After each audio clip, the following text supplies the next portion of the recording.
Hi, this is James Gardner, the CineTechGeek, and it's been a long time since I've made a video for my YouTube channel.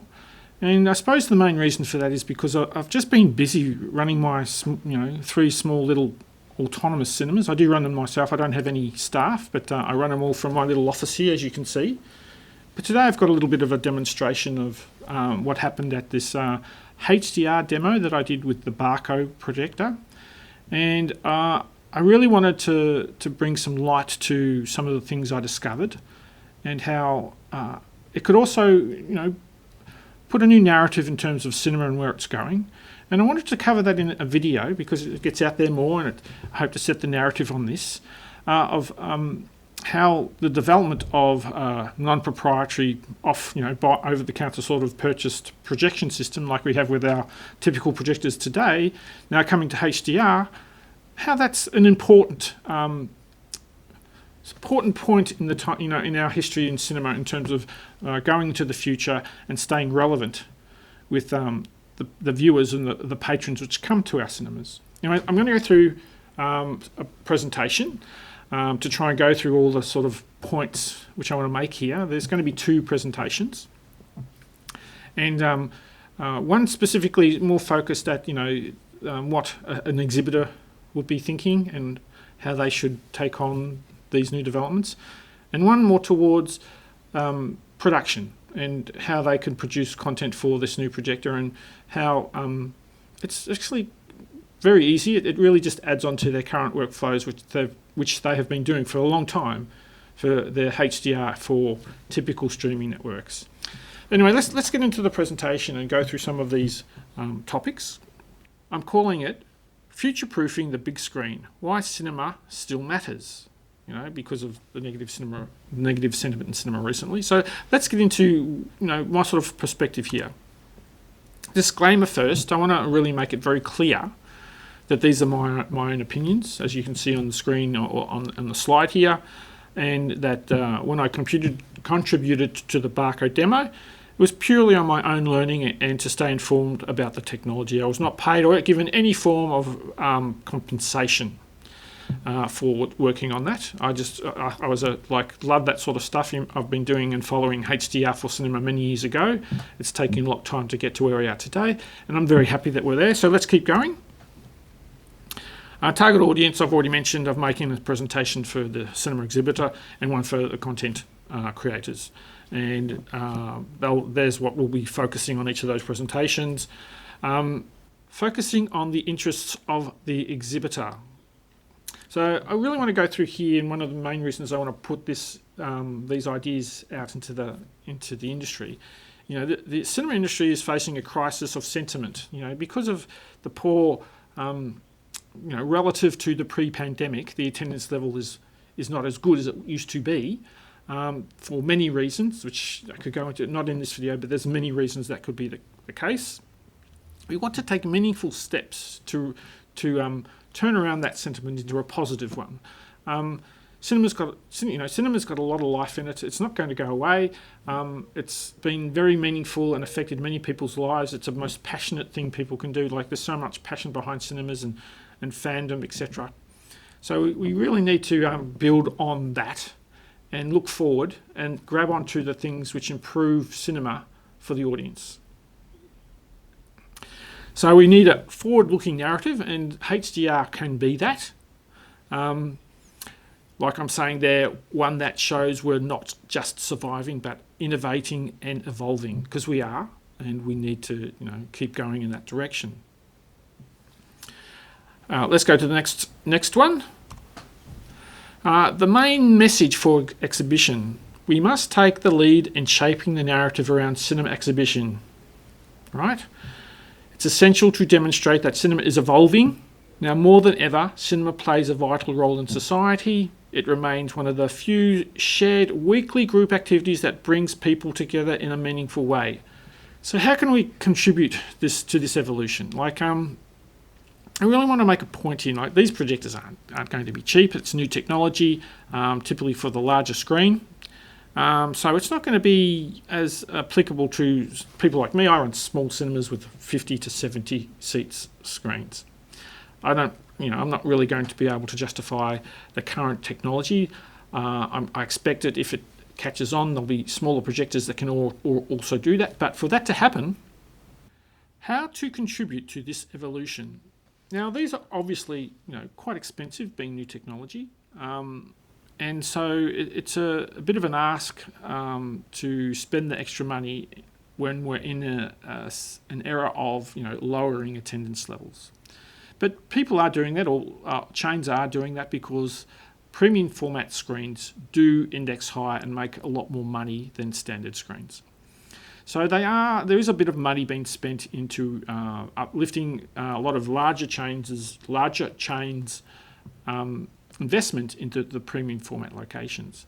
Now, in terms of high dynamic range, obviously there's some bespoke systems via other vendors like IMAX and Dolby, and we'll go into more detail on that later. But this is the first technology that's not proprietary, and it also fits in with the DCI HDR addendum. We'll go into that later. So when these larger chains decide to choose on a technology, I would like to encourage them to invest in this non-proprietary type technology, because if you invest in that, it'll improve its development, it'll speed it up, and I'm more likely, as a small cinema owner, to see products that I can now then afford at a later date, at a sooner date, if we put a lot more effort into investing into this technology. And the larger chains are the best people to start that at this point. So I'd encourage larger cinemas to look at that. As a cinema owner, like I probably won't have to update my equipment for quite a few years, and I would really like to see that smaller projectors, which can also fulfill these 300 nit peak luminance levels, were available and on the market by that date. And the more we invest in it now and move forward with this sort of technology, the better. Now, this is from the original presentation I did at the demo. So the first part was more trying to focus on issues that I wanted the exhibitors to get through their head in terms of how the industry is going and be informed about what to do. Now, in the demonstration I did in front of mostly color graders at the demonstration, so I could show them technology. This is what we basically covered. You need to see this in person to see the difference, which is obviously true, because nothing that you can see on the internet can go beyond pretty much standard def sort of capabilities. You need so I can show you an image, and I'll show you, if you see behind me here, I've got the Resolve system that I had at the show, and I've been doing some tests creating example content to inform people with some other videos I'm going to do after this one, to get an understanding of how grading in HDR works, and how you can, as a content producer, quite easily start work on HDR sort of deliverables without having to go through a custom proprietary workflow. Anyway, let's keep going on this. I want to also explain here that, what do you see? Like, how can I describe it to you without being present? The best explanation I have is, in terms of what is the difference you see on the screen on this projected image, is as follows. Like, everyone remembers when HDR first came out, and we saw HDR screens in Best Buy or your local big screen domestic TV seller, and we saw going from 100 nits usually peak luminance in a domestic TV to up to 1,000 nits with the HDR screens first came out. Now going up to even 2,000 or 5,000 nits is capable on screens you can buy at your local retailer. Now, when we saw those screens in Best Buy or whatever, and a lot of people loved it straight away, and there was a big move to HDR, where literally today you can't buy a screen that's not HDR now. You just can't buy them. No one wants them. It's been like that for quite a long time. And the reason for that is because the picture was compellingly better, like very compelling. This is something we need to compete with. Like, we want to, when we go to HDR in cinema, have a similar compelling image on the screen. And I can tell you, going from 48 nits to 300 nits is very compelling. The color volume is significantly large enough where similar sort of experience when you first saw HDR in your Best Buy. It was a big change. It was oh my God, that looks great. And that's what 300 nits looks like in a cinema screen. It's actually quite magical in the fact that you can actually get specular highlights on a white screen that look like specular highlights. It's quite outstanding. And when you get an opportunity, I hope you have to see one of these. I hope you go. But anyway, let's keep going. So at the bottom there, we see at the bottom there, reduce the friction and improve sentiment for cinema participation. That's pretty much one of the key aspects I wanted to give to the content producers, that they're involved in making that happen. Now, outline of what we're going to see, and I'll go over them quickly. You can probably just pause if you want to read them, but we'll get to them quite soon enough. And also, when this demonstration was done, Barco, obviously, who brought the unicorn projector and allowed us to play with it in this side of the world. This is very rare for us to get the opportunity down here, so very much thank you for Barco, and specifically letting me do the investigation and presentation to the local industry here. Blackmagic, obviously, you'll see over here, they loaned us some devices here that we use in the presentation, and I'm using now to make this. I'm making some more videos to help people understand how HDR in theatrical works. And Boomtrax, who actually has loaned us the equipment for running Resolve and other bits and pieces here, which is Boomtrax is a small production facility that works in Melbourne and LA, does some great work for audio and other bits. So give them a call if you're into something like that. Otherwise, what are we here to see? The Barco cutting edge light steering projector. What 300 nits looks on the screen. DCI's expectations for the next generation cinema projection experience. The current state of better than 48 nit projection. The bespoke systems. We'll talk about them quickly. How the LS4K Barco projector can actually do what it's doing. And look at the post-production tools that Barco has also created to make it easier to actually get exactly the producer's intent on the screen. Now, obviously today it's easy to make 300 nit content or to grade something to 300 nit, but there is a light budget, and they have a tool which allows you to easily navigate that. So when you do your grade, you know exactly where your light is going and how to reproduce exactly what you want, reproducible in every screen. Now, this is important. I can't express how important it was that, in the early days when when the industry standardized on 35mm. When that happened, it basically propelled the industry forward in terms of being able to see film in every corner of the world. And from then on, where that content could flourish into those other markets, as you know, where it's brought us to where we are today. Now, we've moved on from that in terms of when we had to move away from film for many different reasons, but we went to a digital format because it was the most cost effective, and we came up with the interops format, which is the interim format that was made by the DCI studios, or the studios involved in DCI, and eventually that's evolved after time into the SMPTE standard, where we've improved upon it and made it more versatile and more reliable. And that's how the evolution has gone, and it's been very successful for this industry to avoid any particular proprietary or lock-in system out there. And you can see that via how the DCI studios have behaved in terms of how they've driven these standards, which the industry relies on to get it to where it is today. For example, in recent developments, when immersive audio became available, there was some competing things happening with different vendors, but in the end DCI stepped in and wanted to make sure it was an unencumbered format, so it would be easy to outlay to every part of the world, and they pushed the industries forward to adopt the IAB standard, the immersive audio bitstream, which is now easy. It's free to distribute to every cinema, like any DCP is today, and now we're coming to the next stage of cinema evolution, and that's going to be HDR. And they've been putting a lot of work into HDR, a lot of things we don't hear about, but they've been doing tests with audiences at different luminances, different peak luminances, etc., different black levels, to try and, discussing it with the technology vendors and coming up with a standard or a suggestion, or that they know that the industry can achieve, and that would be the next common standard that we all move forward with, unencumbered and not locked into any proprietary solution. And this Barco solution is taking that foot forward in terms of they've made a projector which fits in with the specifications which are with DCI, and is also making it so it's a technology that anyone can buy for any, if you just want to buy it, you can go rock up and buy it. You don't have to enter into a licensing agreement with a third party that becomes a default partner for your business. So this is the right way to go. So anyway, let's go to the next slide.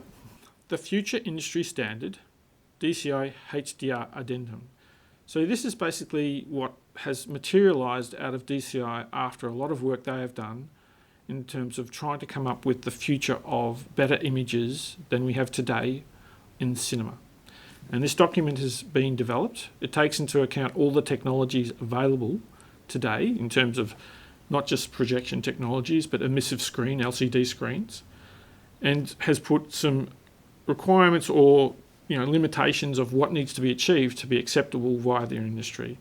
Then allowing the vendors in the industry to target those particular requirements, not having to develop beyond them or below them, but specifically those requirements so they can optimize their manufacturing and also draw a roadmap on how they're going to reach it and then exceed on it or build upon those products into the future. Not always when there's no standard reaching higher and higher and higher. We want to align in the sand so we can say, okay, get to this point, and then we can optimize for price once we have met that point.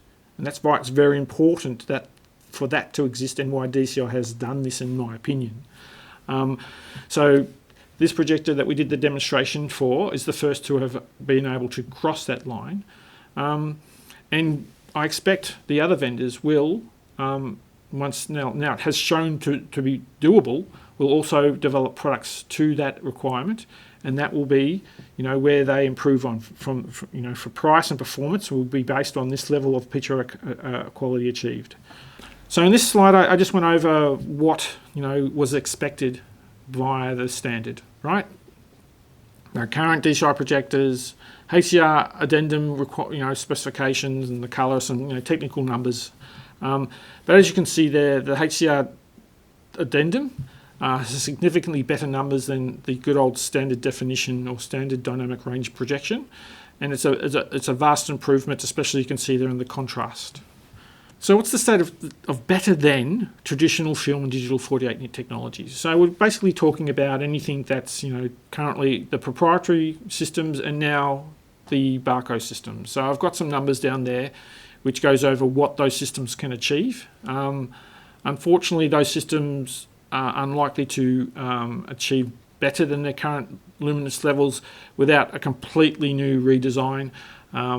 So expect that sort of developments to be happening over the next number of years. But as you can see, the fact that the Barco light steering is based on open standards and known workflows is really a key here in terms of propelling the industry forward with going into these sort of technologies and images on screen. I just wanted to put this slide in here, black levels or specular highlights. Now, one thing about a lot of the bespoke systems is they're trying for deeper blacks. Well, that's all well and good, but as you can see here, if you want deeper blacks to actually work, you actually have to, like you can see with the picture from a Dolby Cinema there, make the whole cinema black so you don't get any reflections. Now it's like you're sitting in a big black hole. You do get a better picture on the screen, and the darker highlights in the shadows look better. But that's only one part of the experience of going to the cinema. There's a lot of other parts of going to the cinema and the experiences there.